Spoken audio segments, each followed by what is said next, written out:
Buenas tardes. En una balacera terminó una fiesta que se celebraba en el suroriente de Cali. Según las autoridades, un grupo de policías que llegó a atender un llamado fue atacado por jóvenes que se encontraban en estado de embriaguez. Uno de los uniformados resultó herido. Según la policía, una patrulla llegó a atender una riña que había fuera de esta casa en el suroccidente de la ciudad. Asegura el coronel Ramiro Castrillón, comandante operativo de la policía de Cali, que cuando llegaron los uniformados fueron agredidos por un grupo de jóvenes. Esta patrulla es recibida a golpes por las personas que estaban consumiendo licor, le quitan el arma y con esa arma lo agreden. Tenemos un policía lesionado. La prueba está en que está en estos momentos siendo atendido en el hospital. De acuerdo con la información, personas que se encontraban en la vivienda estaban celebrando un cumpleaños cuando iniciaron los problemas. Se encontraban unas personas departiendo desde la noche anterior. En horas de la madrugada parece que hicieron algunos disparos desde el interior de la residencia. Según testigos, los uniformados ingresaron al inmueble disparando y destruyendo puertas y ventanas. Después de que empezaron los disparos, los policías, como que hubo contestación del otro lado y entraron a hacer el daño. Ellos entraron a dañar, a arrasar todo eso. Tras el hecho, 6 personas fueron capturadas. Además, se incautó un arma de fuego. Las autoridades adelantan las investigaciones para establecer los antecedentes de los detenidos y determinar si la riña se presentó por diferencias entre hinchas del América y del Deportivo Cali. El ejército reveló imágenes del lugar donde se escondía Lirio Rojas Bocanegra, alias el Abuelo, el cabecilla de las FARC, que fue abatido por la fuerza pública en Tolima. En esta improvisada casa de madera en la vereda Río Negro, en el municipio de Río Blanco, en el sur del Tolima, se escondía alias el Abuelo, responsable de los anillos de seguridad del jefe de las FARC, alias Alfonso Cano. Tropas del ejército evacuaron en helicóptero a más de 3.400 metros de altura a una menor de edad que se encontraba en ese momento en la vivienda. La menor fue entregada al bienestar familiar para garantizar su protección. Los cuerpos de alias el Abuelo y otros 2 guerrilleros fueron trasladados para cumplir con los protocolos de identificación. En la operación, que contó con el apoyo de unidades del CTI de la Fiscalía, se incautaron 6 fusiles automáticos, 2 radios de telecomunicaciones y 3 computadores con información valiosa para la inteligencia militar. La emergencia invernal no da tregua en Antioquia. Una de las situaciones más críticas se vive en el municipio de Nechí, afectado por las inundaciones desde hace 2 meses. Estas fotos, enviadas por Jacqueline Viloria, dejan ver la emergencia que enfrentan las familias afectadas por la creciente del río Cauca. Lo más preocupante es que los habitantes presentan brotes y enfermedades respiratorias provocadas por el estancamiento de las aguas. Las autoridades anunciaron que la alerta amarilla se mantiene para la mayoría de los municipios del departamento. Una grave emergencia se registra en el balneario de Sabanilla, en Puerto Colombia Atlántico. El mar se llevó parques, canchas deportivas, árboles y algunos restaurantes que estaban ubicados en la playa. Estos escombros en el suelo eran las paredes de uno de los restaurantes más grandes del corredor turístico de Sabanilla, en Puerto Colombia Atlántico. Luis Albarracín, propietario del establecimiento, manifestó que en los últimos días el mar arremetió contra 27 negocios. Ha reventado los pisos, como usted se ha dado cuenta, se ha llevado los kioscos, se ha llevado las mesas, se ha llevado sillas, ha tumbado las paredes y las cercas. Esta fotografía es el único recuerdo que le queda a los comerciantes sobre la playa que existía en esta zona turística. Wilmer Blanco, uno de los damnificados, señaló que ante la desaparición de la playa, el turismo ha disminuido. En la playa no trabajamos, entonces estamos sin trabajo. Nosotros vivimos de esto. Ricardo Salas, secretario de Turismo de Puerto Colombia, señaló que en los próximos meses construirán 5 espolones en este balneario. Ya está ese proyecto en el Departamento Nacional de Planeación y la Comisión Nacional de Regalías para que autoricen y nos reembolsen los 50 millones de pesos. A diario, uniformados de la Policía de Turismo ubican costales llenos de arena para tratar de contener las olas del mar que golpean contra estos establecimientos. La Dirección de Tránsito y Transporte de la Policía reportó que durante este año han muerto 203 personas por las imprudencias a la hora de adelantar en carretera y entregó detalles del accidente de un bus en el departamento del Cesar que dejó 12 personas muertas precisamente por esta causa. El accidente ocurrió el pasado 26 de mayo en la vía que de Bosconia conduce a Río Ariguaní en el departamento del Cesar. Se presentó cuando un microbús intermunicipal chocó de frente contra un carro tanque. Una persona trata de producir un adelantamiento de un vehículo tractocamión sin percatarse que viene otro vehículo en sentido contrario. Según las estadísticas, los adelantamientos imprudentes en carretera presentan cifras alarmantes en accidentalidad. Adelantamientos indebidos como este nos han causado en este momento, en lo que va de este año, 920 accidentes, que nos han dejado una cifra trágica de 203 personas que han perdido la vida y han generado 1.261 heridos de consideración. Por esto, la policía hizo algunas recomendaciones. Siempre se tenga una perfecta visibilidad de los vehículos que vengan en sentido contrario antes de iniciar ese adelantamiento. La Policía de Tránsito y Transporte ha sancionado a más de 27.000 conductores en el país por adelantamientos indebidos.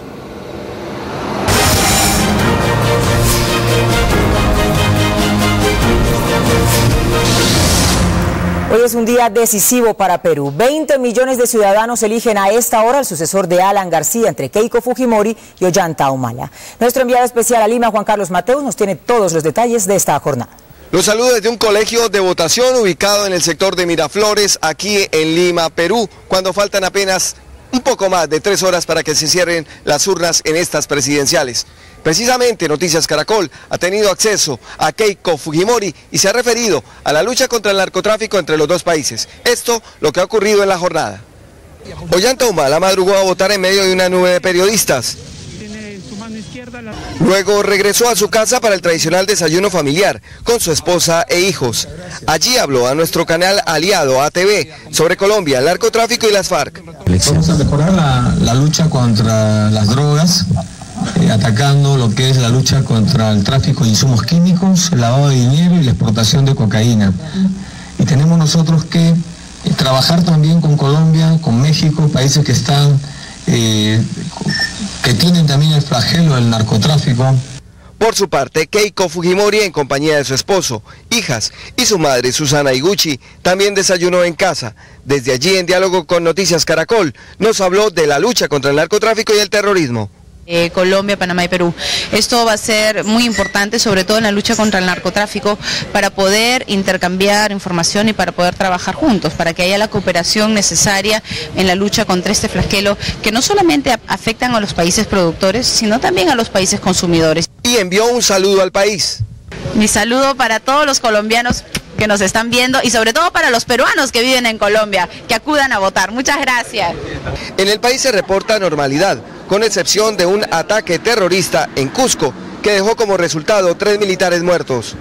La condena más enérgica en nombre de nuestra misión por el cobarde atentado terrorista del que han sido víctimas 3 servidores del Estado que iban a custodiar precisamente los comicios.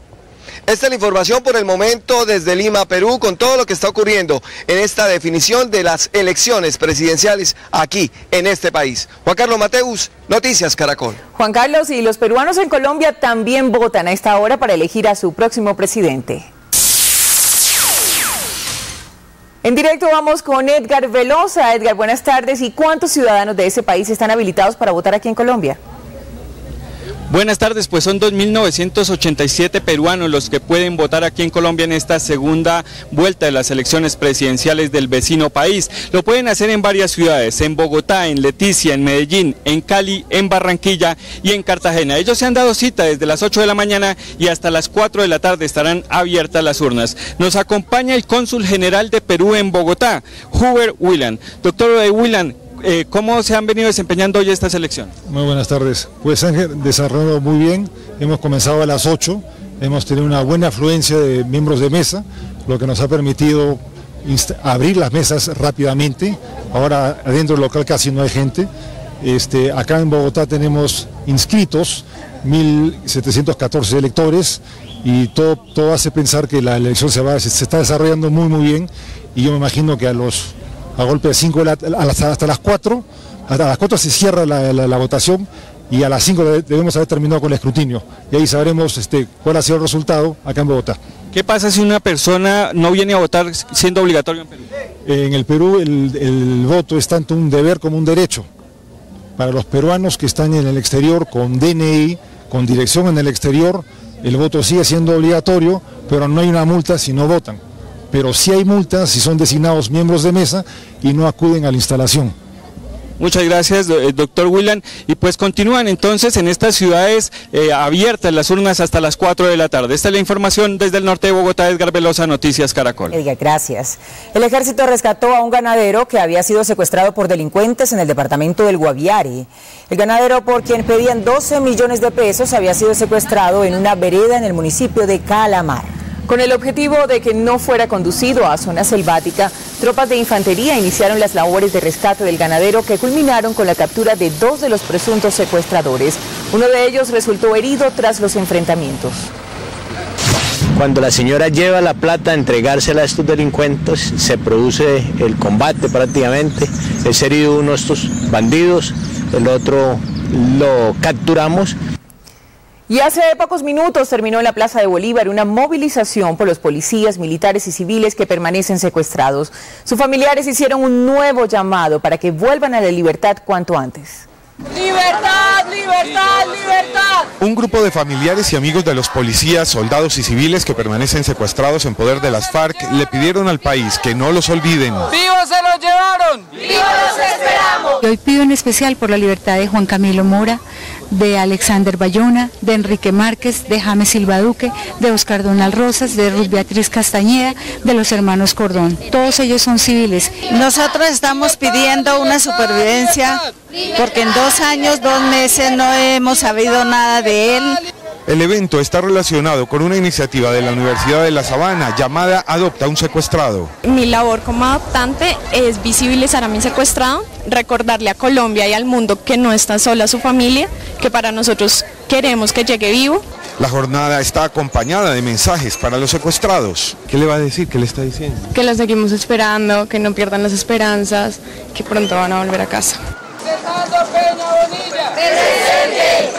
Aún quedan en poder de las FARC 16 policías y militares, además de los civiles también secuestrados. Más de 500 campesinos se tomaron el Parque Central del Tambo, Cauca, para exigir una negociación con el gobierno nacional frente a la erradicación de cultivos ilícitos. 15 manifestantes que habían resultado heridos en enfrentamientos con la policía se recuperan en centros asistenciales de esa población. En el hospital local del Tambo, Cauca, se recuperan 2 de los 15 campesinos que resultaron heridos durante los enfrentamientos con la fuerza pública en el corregimiento Playa Rica. Las heridas, al parecer, son producto de balas de caucho que lesionaron la parte del pómulo del paciente. Álvaro Grijalva Gómez, gobernador encargado del departamento, dijo que se ordenó el desalojo tras el cerco que los labriegos le habían hecho a un grupo de soldados y erradicadores que llegaron a la zona para arrancar cultivos de coca. La policía, siguiendo las instrucciones que el gobierno nacional procedió a actuar para poder erradicar como es la política del gobierno nacional. Entre tanto, más de 500 campesinos se tomaron el Parque Central del Tambo para exigir una negociación con el gobierno nacional. El tema muy centrado al tema de la agricultura, por cuanto el gobierno no quiere generar ningún programa agrario que sea de gran beneficio para los campesinos. Los campesinos piden la mediación ante el gobierno nacional de organismos internacionales defensores de los derechos humanos para buscar una solución definitiva a este conflicto. En el Tambo, Cauca, Freddy Calvache, Noticias Caracol. Noticias Caracol conoció la historia de uno de los computadores de la Dirección Nacional de Estupefacientes que está analizando la Corte Suprema de Justicia. En el equipo hay información que abrirá seguro un nuevo capítulo en la investigación de los bienes incautados a la mafia que terminaron en poder de personas recomendadas por congresistas. De acuerdo con el director de la DNE, Juan Carlos Restrepo, el computador fue puesto en manos de la Corte Suprema de Justicia por él mismo dentro de la investigación que adelanta el Alto Tribunal por la supuesta entrega de propiedades confiscadas a narcotraficantes a beneficiarios recomendados por más de 14 congresistas. Fue un computador que yo encontré en la entidad que fue puesto en el cual encontramos una información que podía ser de interés de la Corte y en ese sentido se lo entregamos a la Corte para que ellos hicieran el respectivo análisis probatorio. Hasta el momento parte de la información que se ha conocido corresponde a las irregularidades que se habrían registrado durante el periodo del exdirector Carlos Albornoz. Entre tanto, el computador entregado por Restrepo contiene datos del periodo que estuvo al frente de la entidad Omar Figueroa. Esto era un computador que tenía información como de 2009 y 2010. Frente a la liquidación de la Dirección de Estupefacientes que debe concluir el próximo 1 de julio, Restrepo insistió que es necesario crear un organismo que tenga interlocución con las más de 40 entidades del Estado que tienen relación con la política antidrogas y no ser un apéndice de un ministerio. Tiene no solo el aspecto interdicción, es decir, el aspecto policivo, tiene también el aspecto de salud, el aspecto de prevención, el aspecto de educación, el aspecto que tiene que ver con la parte agrícola, es decir, la sustitución de cultivos. La decisión está en manos del presidente Juan Manuel Santos. Una nueva polémica surgió por la troncal de Transmilenio en la avenida El Dorado. Según una edil de Teusaquillo por el Polo Democrático, falta un permiso para su operación, pero el IDU sostiene que ya está avanzando en el trámite.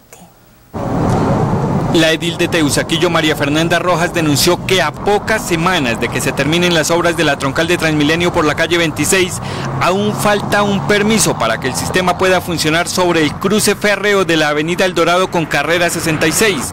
Lo que impediría su entrada en operación. No existe formalmente una solicitud de ese permiso para poder adecuar el paso a nivel. Permiso que según ella es indispensable. Para asegurar que en ese cruce entre Transmilenio y el tren tengamos las condiciones de seguridad vial. Sin embargo, el Instituto de Desarrollo Urbano IDU le respondió a Noticias Caracol que ya hay gestiones. Desde el mes de septiembre de 2010 se han adelantado diversas reuniones y solicitudes al INCO, FENOCO e INVIAS con el ánimo de adelantar los procesos de autorización de cruce de red férrea para el contrato 137 a la altura de la carrera 66 con calle 26. Es de aclarar que el instituto ha contactado y solicitado a los funcionarios de dichas entidades la agilización y puesta en marcha de las gestiones requeridas. Y como prueba entregó este oficio en el que solicita un permiso. Necesita ejecutar obras en el cruce de red férrea y cruces subterráneos de los corredores férreos para la instalación de tuberías de alcantarillado de 450 y 500 milímetros para la conducción de aguas residuales, así como la adecuación de dicho cruce. Permiso que la edil asegura es con otro objeto. Existe solamente un permiso para poder intervenir las redes subterráneas, que es otra cosa completamente distinta. Digamos, lo que en este momento nos interesa es qué va a pasar con la seguridad férrea y la seguridad vial. María Fernanda sostiene que ese trámite puede tardar más de un año. La policía encontró una caleta con explosivos de alto poder en zona rural del municipio de Cabrera, en Cundinamarca. En esta casa de madera abandonada en la vereda Peñas Blancas, unidades de la policía descubrieron los explosivos que, según las autoridades, pertenecerían a las FARC, que operan entre límites entre Cundinamarca y Tolima. La caleta fue ubicada con información de la red de cooperantes y, según las autoridades, los explosivos serían utilizados para atentar contra la fuerza pública en el centro del país. El ejército además frustró un atentado terrorista de las FARC contra un oleoducto de Ecopetrol en Yondó, Antioquia. De acuerdo a las autoridades, los guerrilleros habían dejado abandonada la caleta con 2 kilos de explosivos luego de percatarse de la presencia del ejército en la zona. Parte de la carga fue desactivada controladamente por expertos antiexplosivos. Durante la operación, en la que también se incautaron armas y munición, no se registraron capturas. La policía del Magdalena Medio capturó a un hombre de 45 años indicado de abusar sexualmente de una menor de 10 años en Barranca Bermeja. El detenido era vecino de la pequeña y, según testigos, aprovechó que la menor se encontraba sola en la calle y la invitó a su vivienda.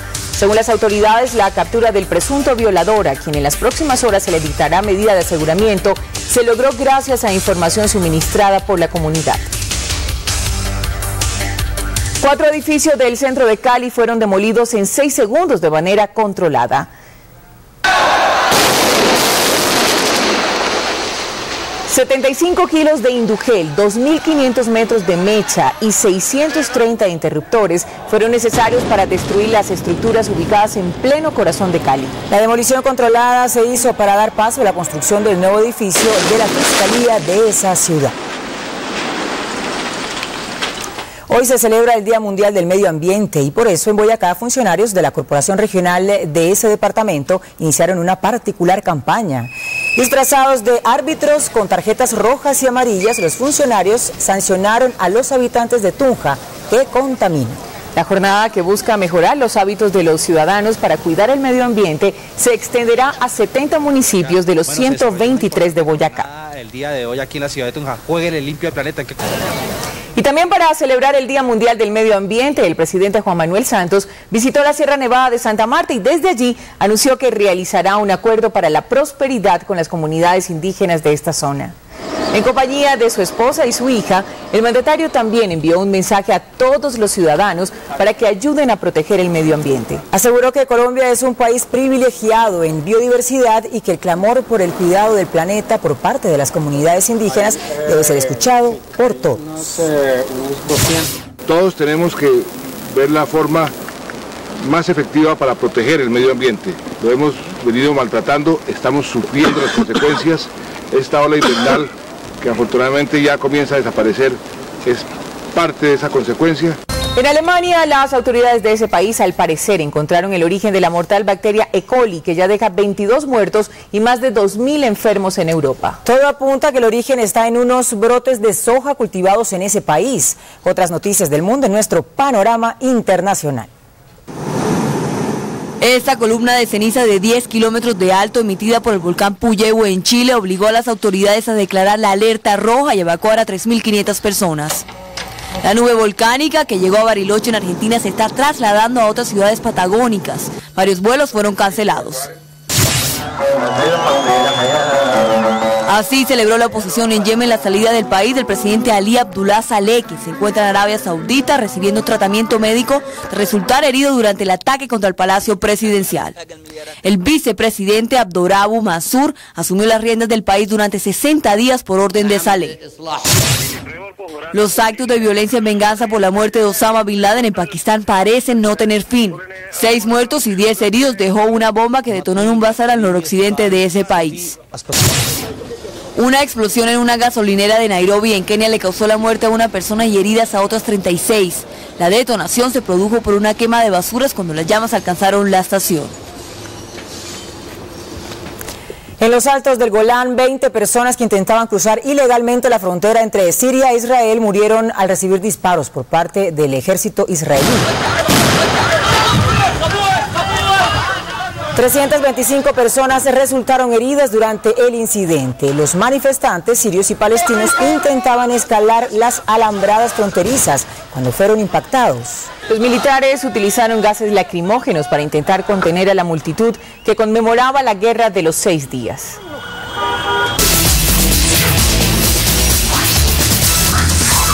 Buenas tardes. Con la llegada de un bebé son muchos los cambios, las expectativas y las necesidades que se presentan en el hogar. Si usted es una madre trabajadora, en todo su derecho le contamos a qué tiene derecho antes, durante y después del parto. Las leyes en Colombia establecen que la mujer durante el embarazo y después del parto gozará de especial asistencia y protección del Estado. Por tanto, en materia laboral, la mujer embarazada, al ser considerada un miembro vulnerable de la sociedad, tiene el derecho a la estabilidad reforzada. Esto quiere decir que no solo tiene las prestaciones sociales derivadas del contrato de trabajo, sino que también cuenta con el derecho a la permanencia en el sistema de seguridad social para garantizar a su vez el derecho a la vida y al mínimo vital, entre otros. Para la Corte Constitucional se trata de un caso especial de protección doblemente reforzada, pues concurren al mismo tiempo los derechos de la madre y el hijo que forman una unidad. La madre trabajadora, una vez nacido su bebé, tiene derecho al reconocimiento de la licencia de maternidad remunerada, que le garantiza el descanso adecuado posterior al parto y la dedicación al pequeño recién nacido. El término de la licencia es de 84 días remunerados con el salario devengado al inicio de la licencia, vencido el cual la mujer deberá reintegrarse a su trabajo. Los derechos que tienen las madres biológicas son los mismos que tienen las madres adoptantes. Esto quiere decir que quien adopte un niño o niña, sin importar su edad, también tiene derecho a la licencia de maternidad. En estos casos la idea es garantizar la integración del menor a su nueva familia. Aquí se asimila la fecha de la entrega oficial del menor con la del parto y a partir de ese día empieza a contarse el término de la licencia. El padre también tiene derecho a una licencia remunerada. Para él es de 8 días y la finalidad es que durante ese tiempo comparta con su hijo recién nacido. Una vez se reintegra al trabajo, la madre trabajadora tiene derecho a 1 hora de descanso remunerado para lactancia durante los 6 primeros meses de edad del menor. Adicionalmente, si durante ese periodo el médico de la EPS incapacita a la madre o al bebé, es obligación del empleador conceder el permiso o la licencia respectiva con el fin de garantizar su salud y la del bebé recién nacido. Recuerde que ninguna trabajadora puede ser despedida por motivo de embarazo o lactancia. Si eso sucede, se presume que el despido fue por esa causa. Entonces habrá lugar al pago de una indemnización y a todas las prestaciones derivadas del contrato de trabajo. Revise este y otros temas en www.caracoltv.com y recuerde, en Noticias Caracol le contamos a qué tiene derecho y quién debe darle la información que necesita. Hasta pronto.